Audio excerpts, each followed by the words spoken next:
Viralkan Allah, Allah viralkan kamu. Viralkan Sayyidina Muhammad, Allah viralkan kamu. Minimal di langit kalau nggak di bumi. Bertafakur sesaat saja itu lebih baik daripada ibadah 1000 tahun atau ibadah setahun tapi nggak ada tafakur.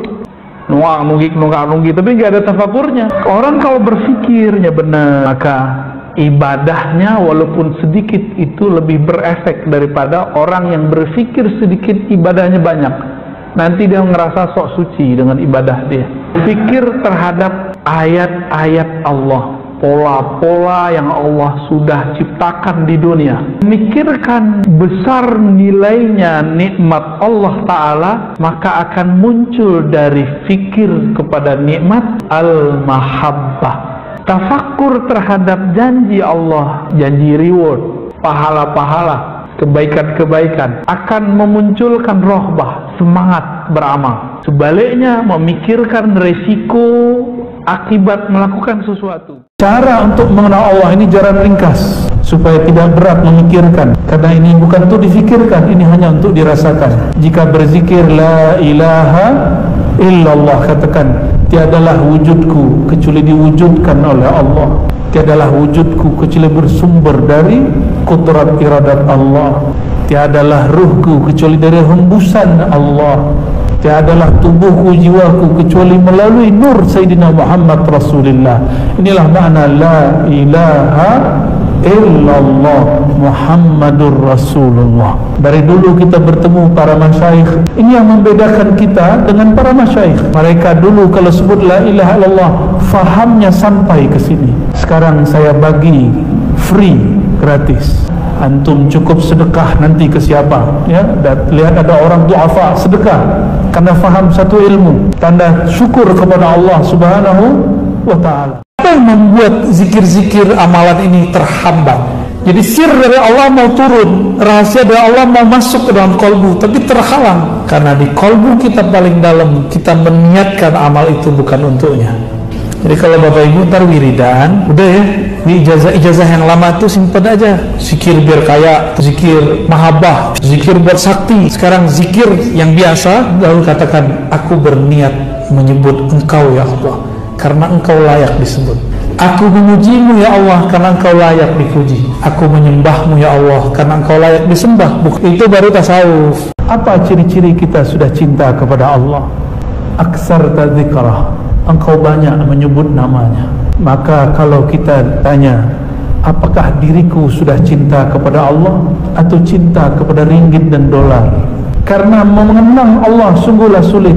Dalam hadis Ibnu Majah riwayatnya Hasan, Nabi berkalam, maukah engkau aku beritahu siapakah yang khiyar, yang terbaik di antara kamu? Di hadis yang lain Nabi mengatakan, ala adullukum, maukah kamu aku tunjukkan dengan amal yang khairi a'malikum, sebaik-baik amalmu, yang paling tinggi di sisi Tuhanmu, paling diridainya, lebih mulia daripada jihad, lebih mulia daripada sedekah bil wariki waz zahabi. Apa itu? Di hadis yang Tirmizi disebutkan zikrullah, mengenal Allah, mengingat Allah. Orang yang zikir ya hayyu ya qayyum setiap hari 40 kali ba'da salat, 200 sehari, Allah akan terbitkan cahaya di kolbunya selama 40 hari. Amalin ya.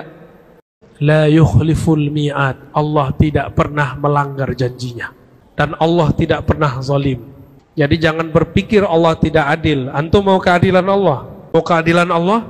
Pasti semuanya masuk neraka.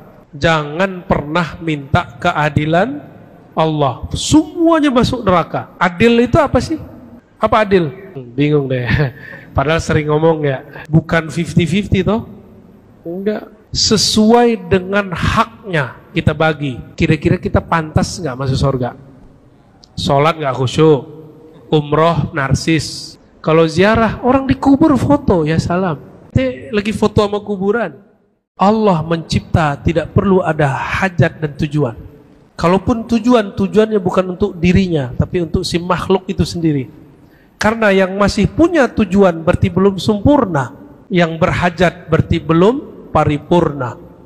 Allah menciptakan kita, Allah nggak butuh sholat kita, Allah nggak butuh zikir. Jadi zikir antum itu nggak diperlukan Allah.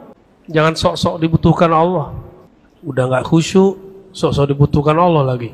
Jadi Allah menciptakan makhluk untuk apa? Untuk si makhluk itu sendiri, supaya si makhluk itu sempurna. Liya'budun, kesempurnaan makhluk ketika dia menyembah Allah dan mengenalnya. Liya'budun. Jadi li di situ untuk, bukan berarti Allah bertujuan untuk dirinya, berhajat untuk zatnya. Tidak. Ya. Nikmat itu ada dua, zahir dan batin. Maka nikmat zahir, badan yang sehat, dompet yang ada isinya, punya tempat tinggal, punya kendaraan, punya pasangan, punya anak, punya kawan, punya kerjaan, semuanya itu zahir. Adapun nikmat yang batin, ketika kalbu berkawan dengan Allah Subhanahu wa Ta'ala, ketika kalbu selalu berkiblat kepadanya, maka setiap kalbu menjauh darinya, itulah siksaannya. Itu yang disebut dalam Al-Quran ma'isyatan dongka. Orang-orang yang berpaling dari mengingat Allah, maka Allah jadikan baginya ma'isyah. Ma'isyah itu hidup, tempat hidup, waktu hidup. Jadi dua, tempat dan waktu. Jadi waktunya dalam hidup, tempatnya dalam hidup, dongka. Dongka artinya sempit. Kalau sudah sempit, bawaannya marah, kesel, benci kepada orang yang beda faham. Ini hati-hati. La ilaha illallah munafiqin. Bacaan la ilaha illallah orang munafik. Saya saat baca la ilaha illallah, apakah seirama lisan ini dengan kalbu?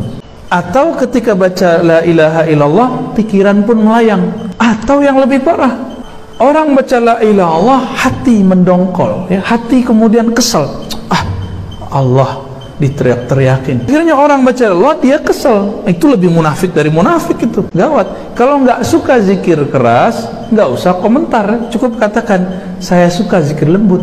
Di ciri-ciri munafik pada diri kita, baca la ilaha illallah dengan lisan, tapi tidak ada koneksi dalam diri. Nggak ada kenikmatan dalam membacanya. Ciri munafik, ayatul munafik salasa. Idza haddatsa kadzaba. Hadis Bukhari Muslim. Ia berkata, berkalam, tapi bohong. Lain di mulut, lain di hati.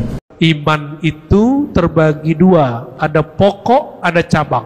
Pokoknya iman membenarkan di dalam hati, percaya.